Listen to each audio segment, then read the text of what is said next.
Olá, sejam bem-vindos aqui ao canal Filosofia Sem Hipocrisia e hoje eu queria começar respondendo, né, uma indagação da minha amiga Letícia Correia, aproveitar um beijo para Letícia. E depois eu falar um pouquinho sobre a questão da violência, né, que a gente está vendo muito aí pessoas questionando a violência, hora de Estado, hora das outras pessoas, né, a gente vai entender um pouquinho como a filosofia materialista pode analisar essa questão da violência, beleza? A Letícia me disse o seguinte, né, no vídeo sobre a filosofia da subversão, eu falei sobre aquela questão da gente saber o nosso lugar no mundo, né, de entender quais são os questionamentos, onde estão sendo questionados, para a gente também poder trazer, né, as nossas mudanças, nossas subversões.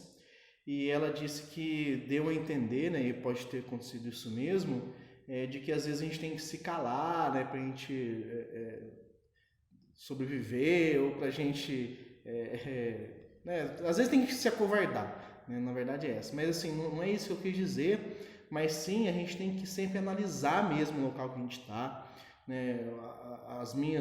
As suas teorias, as suas ideologias, as suas subversões. Você tem que realmente analisar o seu contexto e o contexto onde você está inserido, para que realmente aquela sua indagação, aquele seu questionamento consiga realmente atingir, né? Isso não quer dizer que você tem que sempre que recuar, né, vendo um perigo. Às vezes não, às vezes até é ali naquele local perigoso que você tem que subverter, né? Então pode dar a entender isso, mas na verdade é só você fazer uma análise, ou você, ou o seu coletivo, ou o seu partido, porque hoje a gente, né, age muito em comunidade, o que é legal, né? Então, assim, analisar bem, eu sou do coletivo que trata sobre a questão do racismo, e aí onde vamos realmente intervir? Então, o que precisa, esse seu lugar no mundo, é justamente essa discussão, né, de saber qual o melhor local para você realmente conseguir atingir os seus objetivos. E às vezes o objetivo é incomodar, né? E incomodando as pessoas prestam muitas vezes atenção na gente. Eu vou dar um exemplo aqui no Museu Histórico Geográfico, né, onde eu também sou coordenador. Quando eu entrei, meses depois eu resolvi fazer um sarau de férias aqui no museu. E é óbvio que eu peguei os autores que eu gostaria que tivessem sarau, né? Porque muitas vezes sarau são, né, de autores que a gente já está acostumado, que a gente já vê mais aí no ensino médio, então eu queria pegar autores diferentes. E aí eu montei um cronograma em cima também de pessoas que poderiam falar sobre aqueles assuntos e fiz o sarau. Foi um sucesso, né, em janeiro de 2019, e aí eu já programei para o de julho, né, de 2019. E aí já algumas pessoas, né, feministas vieram questionando, você tem que colocar mulher, né? Quando me falaram isso, a gente fica assim, né, no meu caso, eu fiquei meio, eu tô fazendo o que é possível, né?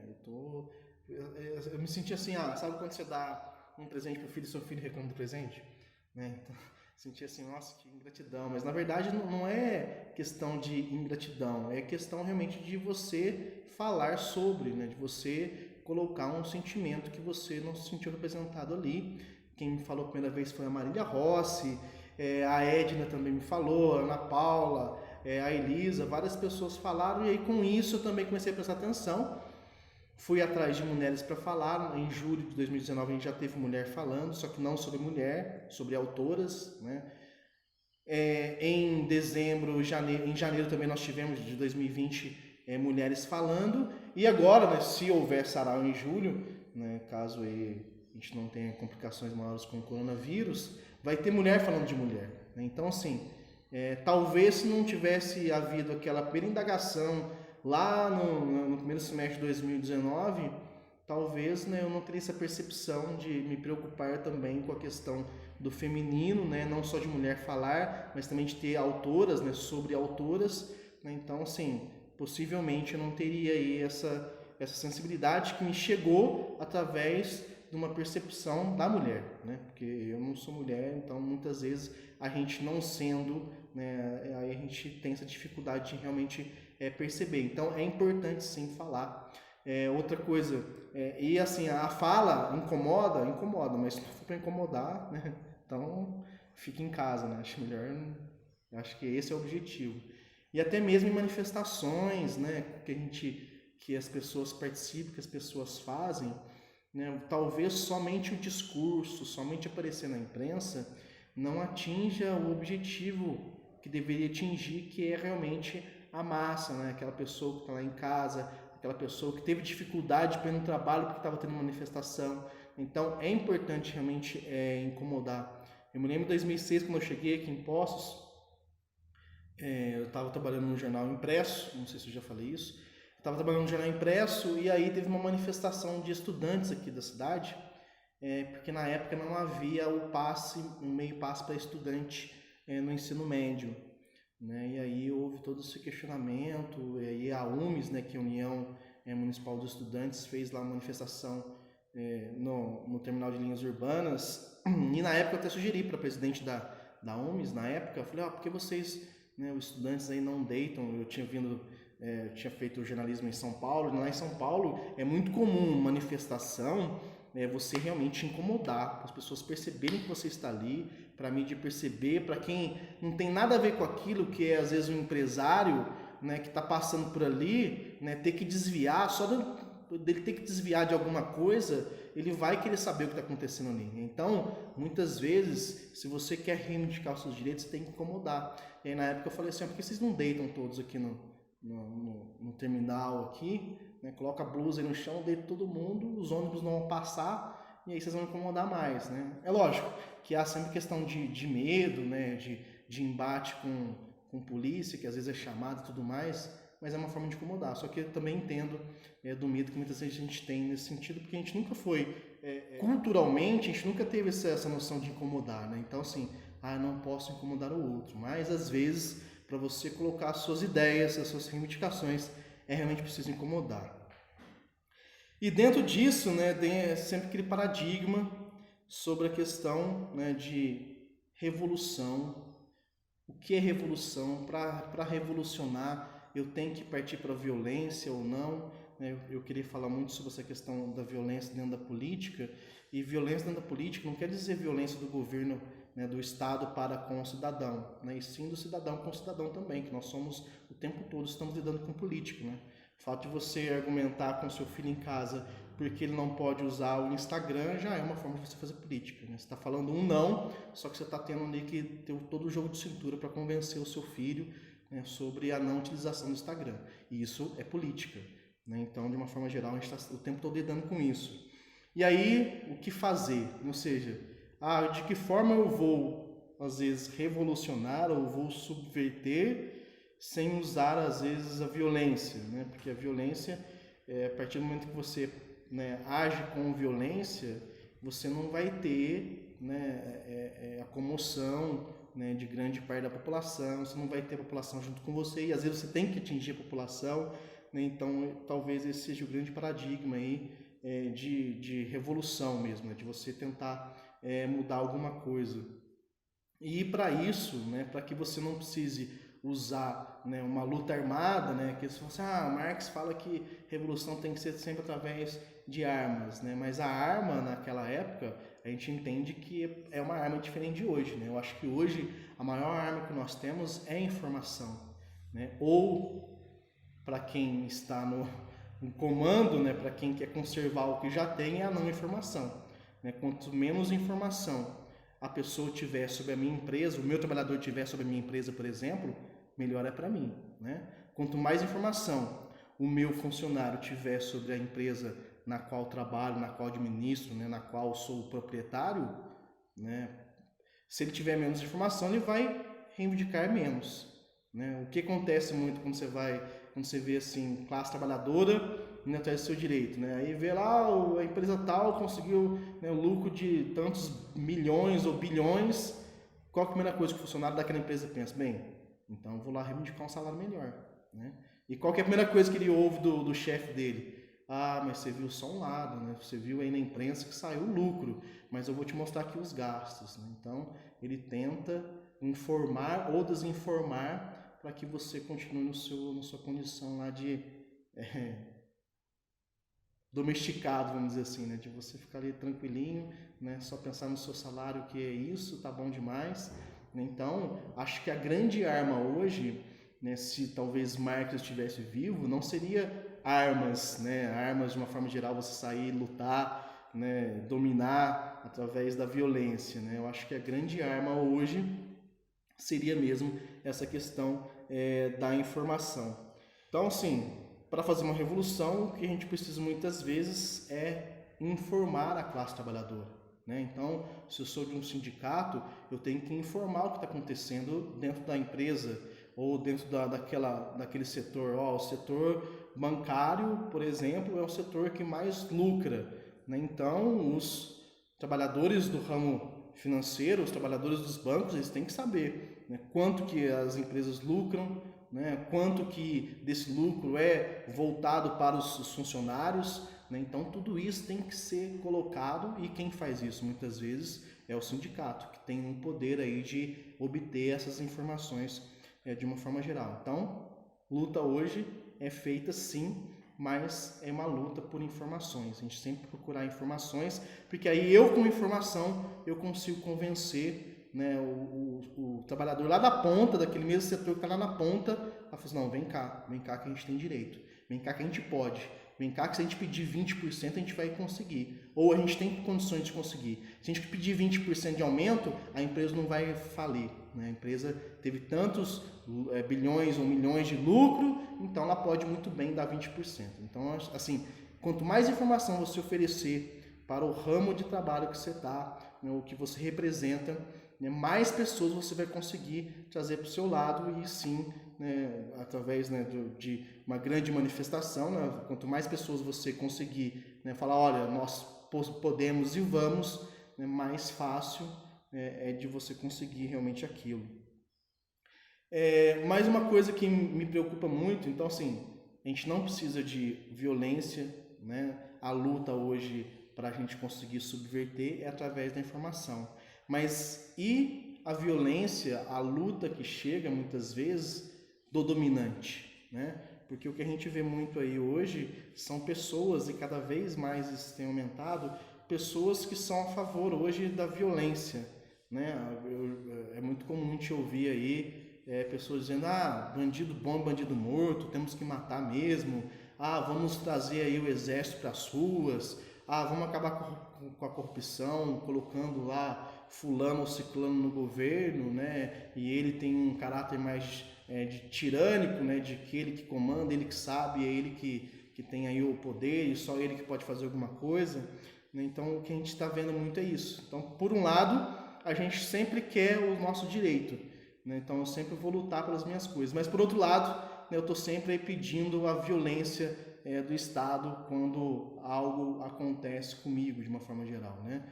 Então, assim, para o Estado é legal ou é importante que se tenha a segurança, mas não pensando no bem-estar do cidadão de uma forma geral, né? Porque, assim, quanto mais segurança se tem, mais as pessoas vão consumirem, mais as pessoas vão gastar, mais as pessoas vão... A economia gira, tudo gira em torno da economia, né? O que o Marx falou lá no século XIX, acho que é muito concreto até hoje, né? Tudo gira em torno da economia.